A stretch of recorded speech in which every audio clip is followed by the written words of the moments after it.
రాష్ట్ర వ్యాప్తంగా వైకాపా నేతల అరాచకాలు రోజురోజుకు పెరిగిపోతున్నాయి. అధికార మండతో విపక్షాల సానుభూతి పరులపై ఇష్టారీతిన దాడులు చేస్తున్నారు.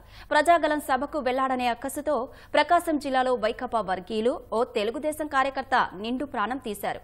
ఓటమి భయంతోనే వైకాపా నేతలు దాడులకు తెగబడుతున్నారని తెలుగుదేశం ఆరోపించింది. రాష్ట్రంలో శాంతి భద్రతలపై దృష్టి సారించాలని ఎన్నికల సంఘాన్ని చంద్రబాబు కోరారు.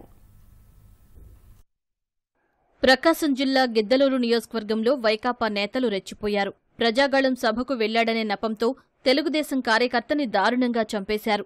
పరమేశ్వర్ నగర్కి చెందిన మునయ్య తెలుగుదేశం, భాజపా, జనసేన చిలకలూరుపేటలో నిర్వహించిన ప్రజాగళం సభకు వెళ్లాడు.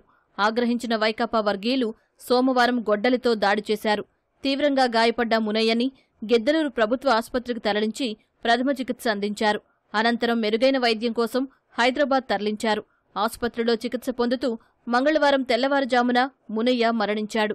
వైకాపా కార్యకర్తలు అల్లూరయ్య, రంగనాయకులు, ప్రేమ్ కుమార్, ఈశ్వరయ్య మునయ్యపై దాడి చేసి పరారైనట్లు సమాచారం. ఘటనపై కేసు నమోదు చేసి దర్యాప్తు చేస్తున్నట్లు పోలీసులు తెలిపారు.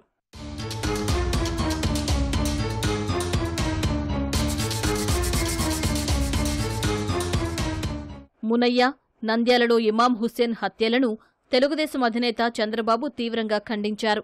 రాష్ట్రంలో రాజకీయ హింస, శాంతి భద్రతలపై తక్షణమే దృష్టి పెట్టాలని ఎన్నికల సంఘాన్ని కోరారు. ప్రకాశం జిల్లా ఎస్పీ పరమేశ్వర్ రెడ్డి, నంద్యాల ఎస్పీ రఘువీర్ రెడ్డి, పల్నాడు ఎస్పీ రవిశంకర్ రెడ్డి వైకాపాకి అత్యంత అనుకూలమైన వారని ఆరోపించారు. ఈ ముగ్గురి అండ చూసుకుని వైకాపా గూండాలు రెచ్చిపోతున్నారని చంద్రబాబు ధ్వజమెత్తారు. ఓటమి భయంతో తీవ్ర నైరాస్యంలో ఉన్న వైకాపా మూకలు దాడులు చేస్తున్నాయని మండిపడ్డారు. బాధిత కుటుంబాలకు తెలుగుదేశం అండగా ఉంటుందని వెల్లడించారు. వైకాపా రాక్షస జాతికి చెందిన పార్టీ అని తెలుగుదేశం రాష్ట్ర అధ్యక్షుడు అచ్చెన్నాయుడు ఆరోపించారు. ప్రజాగళం సభకు జనాన్ని తరలించాడని మునయ్యపై దాడి చేయడం దారుణమన్నారు. తెలుగుదేశం కార్యకర్తలపై దాడులు చేసిన వారిని వదిలే ప్రసక్తే లేదని హెచ్చరించారు. సొంత బాబాయిని గొడ్డలితో నరికి చంపిన వాళ్ల నాయకుల్ని వైకాపా కార్యకర్తలు ఆదర్శంగా తీసుకుంటున్నారని మండిపడ్డారు. ఎన్నికల సంఘం వైకాపాకి ఫ్యాన్ గుర్తు రద్దు చేసి గొడ్డలి గుర్తు కేటాయించాలని ఎద్దేవా చేశారు.